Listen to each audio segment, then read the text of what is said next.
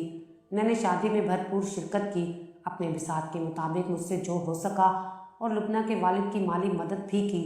لبنہ بیاہ کر اپنے سسرال اور پھر اپنے خاوند کے ساتھ بیرون ملک چلی گئی۔ لبنہ کی شادی کے بعد مجھے اس کی بہت کمی محسوس ہوئی اور ایک خالی پن کا احساس ہوتا۔ میری پروموشن ہونے والی تھی، مگر دفتر کے کچھ حاسد اور میرے مخالف کولیگز جو مجھ سے بہت حسد کرتے تھے کیونکہ میں رشوت لینے اور دینے دونوں کے خلاف تھا، انہوں نے میرے خلاف جھوٹی درخواستیں اور شکایتیں کرنی شروع کر دیں اور میری بھگت سے نہ صرف میری پروموشن رکوا دی بلکہ میرے خلاف ایک جھوٹا کیس بھی بنا دیا۔ کچھ عرصہ گزرا تو میری زندگی میں ایک بہت بڑا سانحہ رونما ہو گیا۔ ہوا یوں کہ ایک دن میں اپنی بیوی اور بچوں کے ساتھ اپنے سسرال جھنگ سے اپنی کار پر واپس آ رہا تھا کہ ہماری گاڑی کا شدید ایکسیڈنٹ ہو گیا۔ حادثہ اتنا شدید تھا کہ گاڑی تباہ ہو گئی، ہم سب بری طرح زخمی ہو گئے۔ جب ہوش آیا تو ہسپتال تھے۔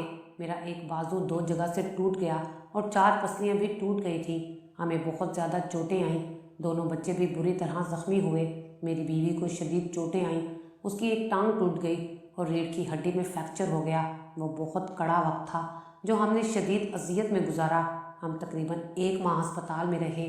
میں اور دونوں بچے تو چلنے پھرنے کے قابل ہو گئے، مگر میری بیوی کا ریڑھ کی ہڈی میں فریکچر کی وجہ سے نچلا دھڑ مفلوج ہو گیا اور وہ چلنے پھرنے کے قابل نہ رہی، تو اسے ویل چیئر پر بٹھا کر گھر لے آئے۔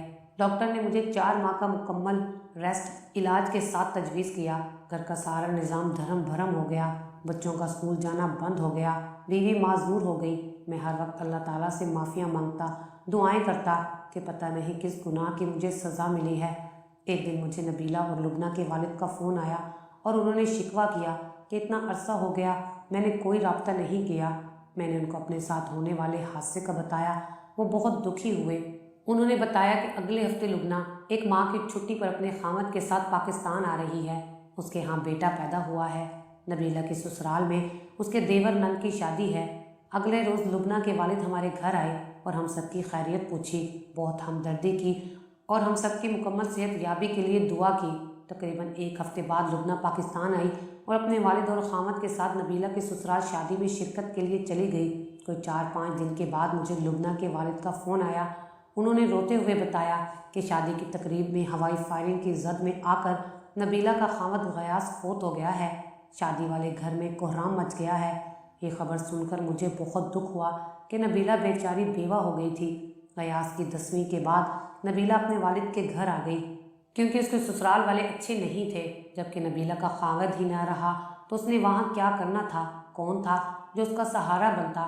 لبنہ اپنے والد کے ساتھ ہمارے گھر ہماری خیریت پوچھنے آئی۔ جب وہ چلی گئی تو میری بیوی نے مجھ سے پوچھا کہ یہ کون لوگ تھے، تو میں نے اس دن اپنی بیوی کو شروع سے آخر تک لبنہ سے دوستی وغیرہ کا سب کچھ سچ سچ بتا دیا اور اپنی بیوی سے معافی بھی مانگی کہ اس عمر میں اس نے ایک لڑکی سے دوستی کی تھی۔ میری بیوی بہت سمجھدار، صابر اور حوصلے والی تھی۔ ساری بات سننے کے بعد اس نے کوئی شکوہ نہیں کیا، مگر جب اس کو بتایا کہ ہماری دوستی پاکیزہ تھی، کبھی لبنہ کو چھوا تک نہیں بلکہ ہر موڑ پر نیک نیتی اور خلوص سے مدد کی، نبیلہ کا بتایا کہ کس طرح اس کا کیس دائر کروایا وغیرہ وغیرہ، تو اس نے مجھے کھلے دل سے معاف کر دیا کہ آپ کی نیت بری نہیں تھی۔ بہرحال اس نے یہ ضرور کہا کہ مرد عورت کی دوستی اگرچہ پاکیزہ ہی ہو مگر شریعت میں اس کی اجازت نہیں ہے۔ نامحرم مرد عورت کا آپس میں بلا ضرورت بات کرنا، غیر ضروری باتیں کرنا بھی ناجائز ہے۔ اب آہستہ آہستہ میری صحت بحال ہونا شروع ہو گئی تھی۔ دونوں بچے بھی مکمل طور پر صحت یاب ہو گئے تھے اور انہوں نے دوبارہ اسکول جانا شروع کر دیا تھا۔ میری بیوی کی ٹانگ کا پلستر بھی اتر گیا تھا اور ہڈی بھی جڑ گئی تھی، مگر ریڑھ کی ہڈی میں فریکچر کی وجہ سے وہ چلنے پھرنے سے معذور تھی۔ اس کا علاج جاری تھا تو کوئی افاقہ نہیں ہو رہا تھا۔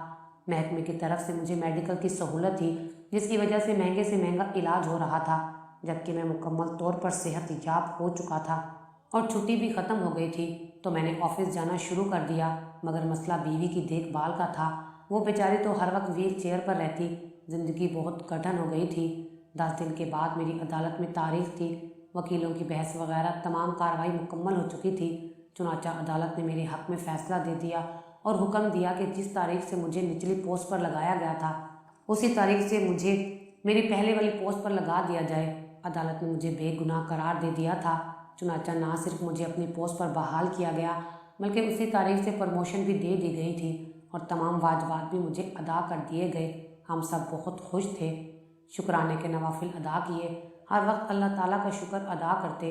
میری گاڑی جو حادثے میں تباہ ہوئی تھی اس کی انشورنس کروائی ہوئی تھی، تو انشورنس کمپنی کی طرف سے مجھے کافی رقم مل گئی اور جو بقایا جات کی رقم محکمے کی طرف سے ملی سب پیسے ملا کر نئی گاڑی خرید لی۔ لبنہ کے والد کا اکثر مجھے فون آتا رہتا۔ نبیلہ کی عدت پوری ہو چکی تھی۔ ایک دن وہ اپنے باپ کے ہمراہ ہمارے گھر آئی۔ میں نے اب تقریباً ان کے گھر جانا چھوڑ دیا تھا، بس صرف نبیلہ کے والد سے فون پر بات ہوتی۔ ہمارے گھر میں بہت سارے مسائل پیدا ہو گئے تھے۔ گویا ایک ملازمہ کل وقتی گھر میں تھی جو کہ تمام کام کاج اور کھانا پکانے کے علاوہ میری بیوی کی دیکھ بھال بھی کرتی تھی، مگر اس کے باوجود گھر کی حالت بہت ڈسٹرب تھی۔ مجھ سے بیوی کی حالت نہیں دیکھی جاتی تھی۔ علاج جاری تھا۔ ہر نماز کے بعد اس کی صحت یابی کے لیے دعا بھی کرتا تھا، مگر کوئی افاقہ نہیں ہو رہا تھا۔ ایک دن نبیلہ کا فون آیا کہ اس کے والد فوت ہو گئے ہیں۔ مجھے کافی شوق لگا۔ فوراً ان کے گھر گیا اور تدفین میں شرکت کی، کھانا وغیرہ بنوا کر دیا، کچھ مالی مدد بھی کی۔ اپنے باپ کی وفات کے بعد نبیلہ بیچاری بالکل تنہا اور بے سہارا ہو گئی تھی۔ کوئی آسرا نہ تھا۔ بیوگی کا دکھ، چھوٹے چھوٹے 2 بچے اور کوئی ذریعہ معاش بھی نہیں تھا، تو میں نے ہر ماہ اس کی مالی مدد کرنا شروع کر دی، مگر وہ بڑی مشکل سے پیسے لیتی۔ ایک دن وہ بچوں کے ہمراہ ہمارے گھر آئی اور کہنے لگی کہ 2-3 کوٹھیوں میں مجھے گھر کا کام دلوا دیں، ملازمہ رکھوا دیں تاکہ وہ خود محنت کر کے اپنا اور اپنے بچوں کا پیٹ پال سکے۔ میں نے وعدہ کیا کہ جلد ہی جیسے ہی کسی مناسب اور شریف لوگوں کو کسی ملازمہ کی ضرورت ہوئی تو میں کام دلوا دوں گا۔ دراصل نبیلہ بہت خوبصورت، جوان اور شریف عورت تھی، اس لیے یہ بہت ضروری تھا کہ کسی اچھے گھر میں اس کو کام دلواؤں جہاں اس کی عزت بھی محفوظ رہ سکے۔ ایک دن ہم میاں بیوی بیٹھے آپس میں باتیں کر رہے تھے۔ میری بیوی نے مجھ سے کہا کہ میں نبیلہ سے نکاح کر لوں، کیونکہ بقول اس کے اب وہ شاید ہی کبھی اپنے پیروں پر کھڑی ہو سکے۔ ساری زندگی کی معذوری اب اس کا مقدر ہے۔ اس طرح نبیلہ کو سہارا بھی مل جائے گا اور ہمارے گھر کا نظام بھی ٹھیک ہو جائے گا۔ میری بیوی کو اس بات کا بہت دکھ تھا کہ وہ اب میری خدمت کرنے کے قابل نہیں رہی، الٹا میں اس کی دیکھ بھال اور خدمت کرتا ہوں، مگر میں نے اپنی بیوی کی یہ بات ماننے سے انکار کر دیا اور دلیل یہ دی کہ اگر خدا نہ خواستہ میں اس طرح معذور ہو جاتا تو کیا تم مجھے چھوڑ کر کسی اور سے نکاح کر لیتی؟ میں نے کہا کہ تم میری زندگی کی ساتھی ہو، میں تم پر کبھی سوکن نہیں لاؤں گا اور خدا کی ذات سے بہت پر امید ہوں کہ وہ تمہیں ضرور صحت مند اور تندرستی عطا فرمائے گا۔ مگر میری بیوی اپنی بات پر اڑی رہی اور اسی موضوع پر ہماری روزانہ تکرار ہوتی۔ کوئی 1 ہفتہ گزرا تو نبیلہ کا فون آیا اور اس نے روتے ہوئے بتایا کہ کچھ مرد اسے تنگ کرتے ہیں، مگر اس کے شور مچانے پر وہ چلے گئے اور آس پڑوس کے لوگوں نے اس کی مدد کی۔ میں فوراً اس کے گھر پہنچا اور سارے حالات جاننے کے بعد متعلقہ پولیس اسٹیشن میں رپورٹ کی۔ تھانے دار میرا واقف تھا۔ اس نے نبیلہ کی نشاندہی پر 2 بندوں کو پکڑا اور تھانے میں لے جا کر ان کی خوب چترول کی۔ بعد ازاں علاقے کے معززین نے معاملہ رفع دفع کروا دیا۔ ان بندوں سے نامعافی نامہ لکھوا کر ان کی ضمانت اور آئندہ ایسا نہ کرنے کی یقین دہانی پر ان بندوں کو سخت وارننگ دے کر چھوڑ دیا گیا۔ اب نبیلہ بہت خوف زدہ رہنے لگی اور اصرار کرنے لگی کہ جلد کہیں کام پر لگوا دیں۔ اب میری بیوی کا بہت اصرار بڑھ گیا کہ میں نبیلہ سے نکاح کر لوں،